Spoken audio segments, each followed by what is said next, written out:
I'm born in San Francisco. I grew up right here on Grant Avenue. Our family had a store that sold stuff to tourists, whether it's paper fans or ceramic figures with a middle finger, you know. My father came here when he was 12 years old.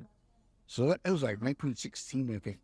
And he was just a traveling houseboy cook for almost like 30 years, not till like the late 30s that he settled in San Francisco. Back then, either you're in your own business or work in a restaurant, whatever. He chose to be in his own business. And let's see, in the 40s, he started the store on Grand that sold little art goods to tourists. When I think about it, there were a lot of Japanese businesses in Chinatown, in that area, from Sacramento Street and Long. My father really is an artist, even though he was an entrepreneur.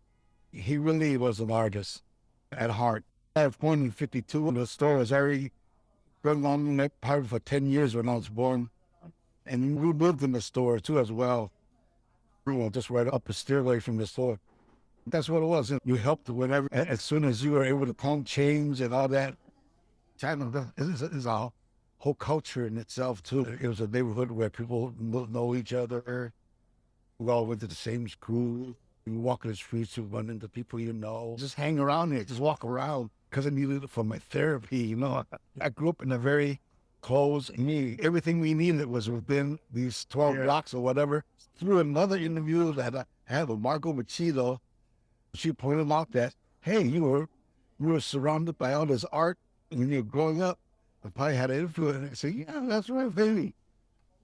Literally, a big turning point for me in my art was, I think 1968, I began to get into art. I find that I was good at it and I enjoyed doing it. We're talking about late 60s, there were a lot of social movements going on. Through the 1963 assassination of John F. Kennedy was a big event that kind of opened my eyes to the world concerning injustices, history and all that. One year, the community got together and said, we're going to make all fair. That they did. But art-wise, a poster contest, I noticed in high school, and the art teacher said, Klaus, anyone want to do art? Just do it. And I did a poster for design. Did not win the contest, but I was in second place. But I just got involved in that street fair. I just got involved, and that was, to me, that was a turning point for me, getting involved in the community and through my art. Actually, it was a good time for me because I think in 1967, there was a big, first time ever United Kung Fu exhibition, and I was a part of it too. And then, of course, at that time when Kato Horn came around too, and all of a sudden people was like, what's this shit, man?